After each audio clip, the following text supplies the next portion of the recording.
Daily. Taste the Daily. ஆனால் பெரியாரிடம் வெங்காயம் தான் உள்ளது, எங்கள்கிட்ட வந்து எங்கள் தலைவன வெடிகுண்டே இருக்குது அப்படின்னு சொல்லி நீ வெங்காயத்தை விஷயம் நான் அணிகுண்ட வெடிகுண்ட விஷயம்னு சொல்லி சீமான் சொல்லியிருக்க அவ்வளோ ஈரோட கொடுத்தாரு. பரபரப்புக்காக ஏதோ பேசுகிறார். இது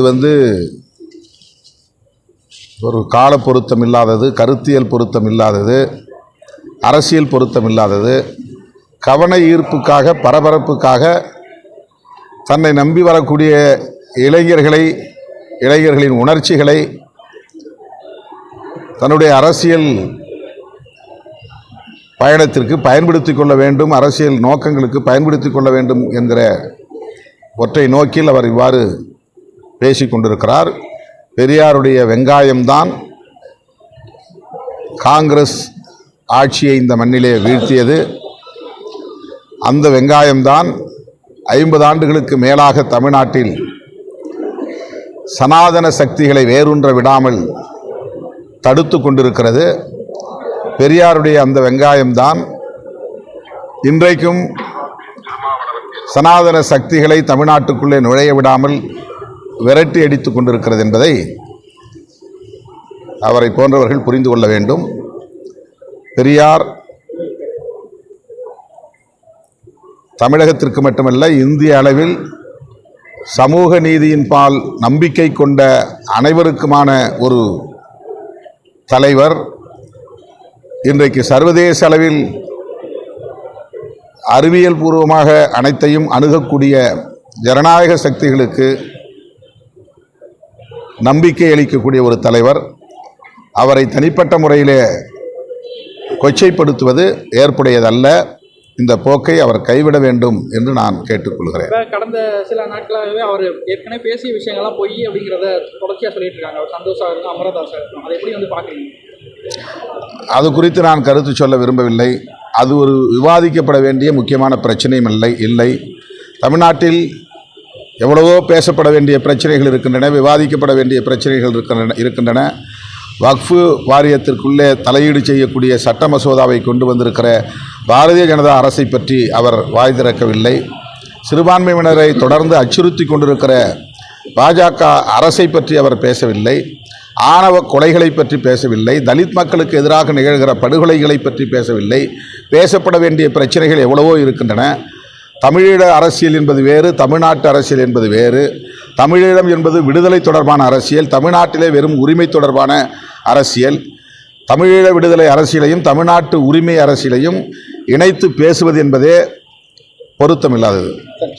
சென்னையில் பெண்களுக்கு பாதுகாப்பு சூழல் நேற்று காரில் போகிற பெண்களை இன்னொரு காரில் துரத்திட்டு அந்த சம்பவம் மிகுந்த அதிர்ச்சியை தருகிறது. காவல்துறை அவர்கள் மீது நடவடிக்கை எடுக்க இருப்பதாக உறுதியளித்திருக்கிறார்கள். அவர்கள் யாராக இருந்தாலும் அவர்களை கைது செய்து உரிய நடவடிக்கை எடுக்க வேண்டும் என்று வலியுறுத்துகிறேன். அந்த பிரச்சனையை முன்வைத்து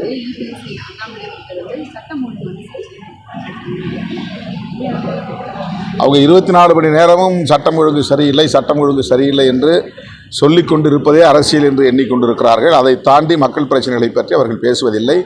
திமுக அரசுக்கு எதிராக பேசுவது மட்டும்தான் அரசியல் என்று கருதுகிறார்கள். எந்த வகையில் சட்டம் ஒழுங்கு நல்லா இருக்குன்னு சொல்லுவாங்க. மக்கள் எல்லாம் அமைதியாக இருக்கிறோம், சமூக நல்லிணக்கம் இருக்கிறது, பெரிய பதற்றம் எதுவும் இல்லை. உத்தரப்பிரதேசத்தில் பிற மாநிலங்களில் நடப்பதை போன்ற கும்பல் கொலைகள் இல்லை, ஆணவ கொலைகள் பெரிய அளவில் அங்கு தலைவிரித்தாடுவது போல் இல்லை. இப்படி சொல்லிக்கொண்டே போகலாம். பிரச்சனைகள் தலித்துகளுக்கு எதிரான பிரச்சனைகள் அங்கொன்றும் இங்கொன்றுமாக நடக்கிறது இல்லை என்று சொல்ல முடியாது. ஆனால் ஒப்பீட்டளவிலே பிற மாநிலங்களை பார்க்கிற போது தமிழ்நாடு மிக சுமூகமான முறையிலே இயங்கிக் கொண்டிருக்கிறது.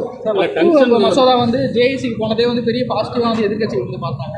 இப்போ அதை புறக்கணிச்சுட்டு அந்த மசோதா தாக்கல் பண்ண இதுதான் இப்படிப்பட்ட ஒரு அநீதியை இங்கே யார் பேசுகிறார்கள்? இதையே அண்ணாமலை இதை பற்றி என்ன சொல்ல போகிறார்?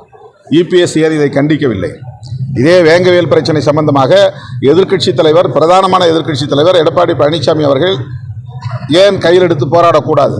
ஏன் போராடவில்லை? அப்போ அவர் அமைதியாக இருக்கிறார் என்றால் அவர் அரசு எடுத்த நிலைப்பாடு சரி என்று ஒத்துக்கொள்கிறாரா என்ற கேள்வி எழுகிறது. இந்த பிரச்சனையில் ஏன் இப்படிப்பட்ட ஒரு சார்பு நிலை? வக்ஃபு வாரியம் சட்ட மசோதாவை நாடாளுமன்ற கூட்டு நடவடிக்கை குழுவுக்கு அனுப்புகிற போதே பெரும்பான்மையாக அதிலே பிஜேபி உறுப்பினர்கள் இருப்பார்கள். ஆகவே அவர்கள் எதிர்க்கட்சி உறுப்பினர்களின் கருத்துக்களை மதிக்க மாட்டார்கள், பொருட்படுத்த மாட்டார்கள் என்ற ஒரு கணிப்பு இருந்தது. அதுதான் இப்போது நடந்திருக்கிறது. எதிர்க்கட்சி உறுப்பினர்களை எல்லாம் வெளியேற்றிவிட்டு அவர்கள் மற்ற ஆதரவாளர்களை கொண்டு ஒரு நிலைப்பாட்டுக்கு வந்திருக்கிறார்கள். மக்களவையிலும் அதைத்தான் செய்தார்கள். இப்போது நாடாளுமன்ற கூட்டு நடவடிக்கை குழுவும் அதை தொடர்ந்து செய்திருக்கிறார்கள். எதிர்க்கட்சிகளின் உணர்வுகளை ஒருபோதும் இந்த அரசு அன்றைக்கும் சரி இன்றைக்கும் சரி மதித்ததில்லை, ஒரு பொருட்டாக எடுத்துக்கொண்டதில்லை. பாதகம் செய்பவரை கண்டால் நாம் பயம் கொள்ளலாகாது பாப்பா, மோதி மிதித்து விடு பாப்பா, அவர் முகத்தில் உமிழ்ந்து விடு பாப்பா. அண்மை செய்திகளை உடனுக்குடன் தெரிந்து கொள்ள இணைந்திருங்கள் எம் நாடு தொலைக்காட்சியுடன்.